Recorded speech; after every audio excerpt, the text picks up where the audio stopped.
Hey guys, Aaron here. In this video, we're going to be going over what to do when that smoke detector starts chirping.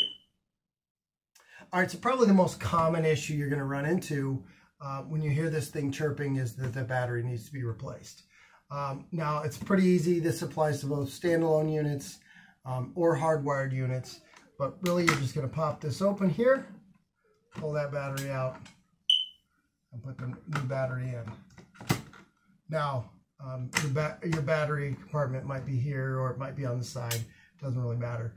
But that's probably the most common issue. Now, I will tell you, put a brand new battery in.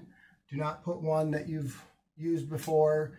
It needs to be brand new. It needs to have at least 9 volts in there. And you can get a voltmeter and test it, and I'll show you how to do that later. But you do want to put a brand new battery in there. Now, an easy way to avoid having to hear this thing chirp, and somehow it always happens in the middle of the night. But an easy way to avoid that is just to do some basic maintenance. The battery on this thing needs to be changed out yearly. I have seen some people say every 6 months, but either way, at minimal, it needs to be changed out yearly. Just set a reminder, and then you can avoid those middle of the night, get up, change the battery. All right, so another scenario I've actually run into a couple times is that the battery's been changed out. I know it's a good battery, but this thing is still alerting. At that point, what I need to do is I need to reset the unit. So let's go ahead and show you how to do that.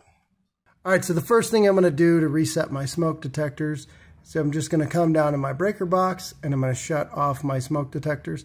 They should be labeled, but if not, I've got another video that might help you find them. But there's not an easy way to do this that I am aware of. So if you do know, let me know in the comment section below. For me, it's the third one down. We'll just flip that off. All right, so now that we've shut our circuit off, we can see that because there's no light there. We're just going to remove our smoke detector. Just push up, turn it to the left, bring it down. There's our hardwired connection here. We're just going to grab it on the side. We'll just pull it apart there. Next, we're just going to remove our battery here. Like that, set it off to the side. Now we're going to hold down on this for 15 seconds. This will release any excess stored energy. Now we'll just go ahead and put our battery back in. Yeah. Close that up. And we'll put it back up. Go ahead and reconnect our hardwired connection here.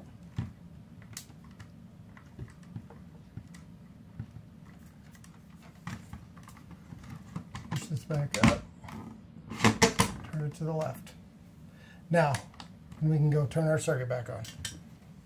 Now, once we got our circuit back on, we're already going to test it. All right, so if neither of those things work, it probably just means the smoke detector's gone bad and it's time to replace it.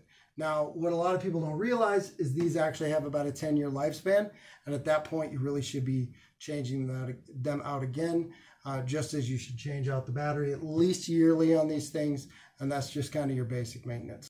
Now, I have another video, which I'll link at the end of this video, as well as I'll put a link in the description that goes into a little bit more detail on what you need to know about smoke detectors, whether you want ionization, photoelectric, and the different types, and actually how to install it. So make sure you check that out if you do find you need to have your smoke detector replaced.